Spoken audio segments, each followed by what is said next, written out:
The HOA Karen sisters were a spectacle nobody asked for. Picture two human landfills waddling into a McDonald's, chins held high like they owned the grease-stained tiles under their feet. It was a humid Tuesday afternoon in suburban Ohio, the kind of day where the air clung to your skin like regret. The McDonald's on Route 17 was buzzing with its usual mix of tired moms, bored teens, and retirees nursing their dollar coffees.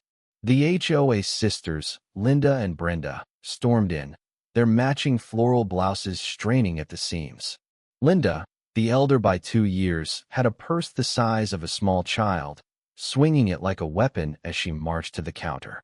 Brenda, never far behind, adjusted her knockoff sunglasses, sneering at a kid who dared to take too long with his Happy Meal order. The cashier, a lanky 19-year-old named Jamal, was already sweating through his visor. He'd seen his share of complainers, but the HOA sisters were a Category 5 hurricane.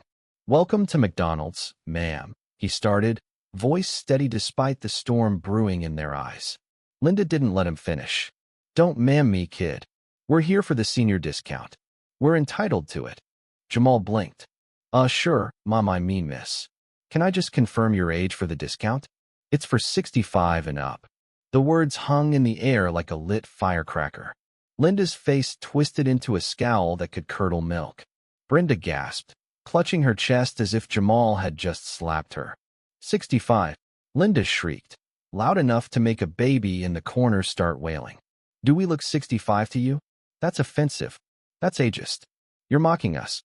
The restaurant went quiet, all eyes on the counter.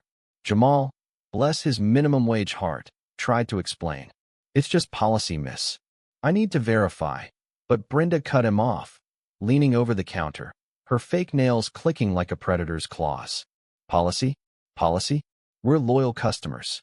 We've been coming here for years, and you're accusing us of lying about our age? You're lucky we don't sue this dump."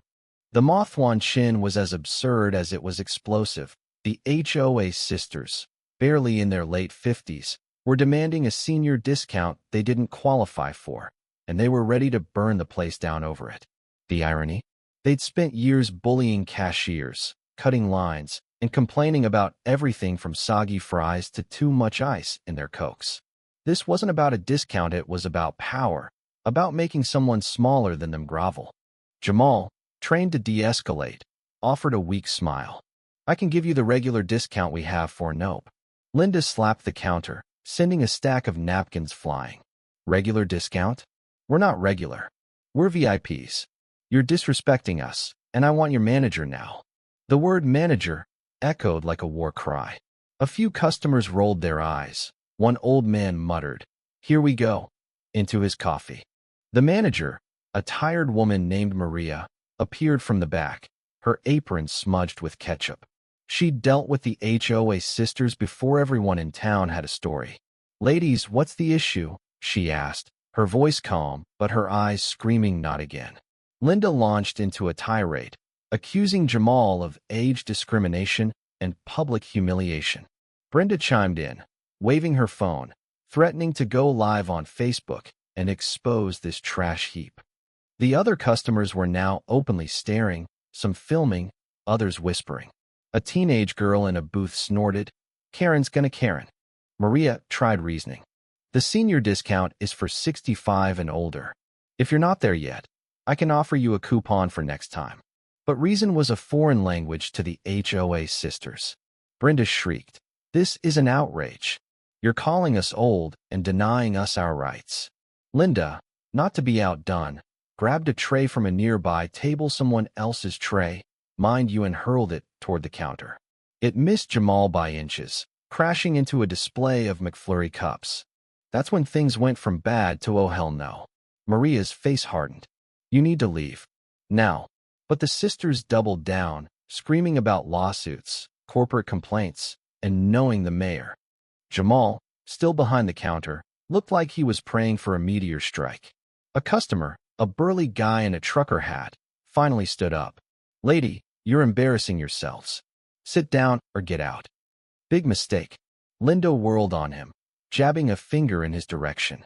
"Mind your own business, you redneck." This is between us and this pathetic establishment. Brenda, emboldened, snatched a soda from another customer's table and dumped it on the floor, yelling, "We'll shut this place down." The crowd gasped. The teenage girl's phone was now steady, capturing every second of the meltdown. The universe, it seems, has a way of balancing the scales. As the sisters raged, a police cruiser pulled into the parking lot. Someone, probably the old man with the coffee, had called 911. Two officers, one a no-nonsense woman named Officer Daniels, walked in, their radios crackling. The air shifted. Even the HOA sisters paused, their bravado flickering like a dying bulb.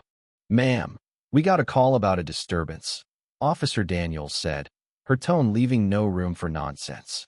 Linda, ever the strategist, tried to spin it. "Officer, thank God you're here. These people are harassing us.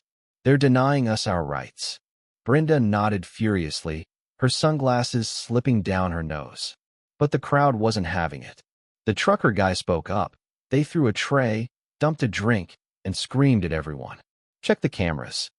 Maria, calm as a saint, pointed to the security cameras above the counter. "It's all recorded." The sisters' faces went pale, but Linda wasn't done. "This is a setup.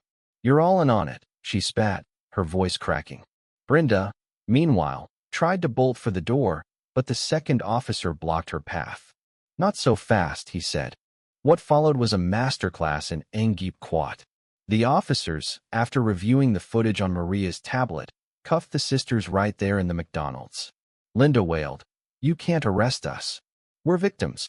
Brenda, sobbing, kept muttering about her reputation. The crowd didn't clap, they didn't need to. The sisters' downfall was its own applause.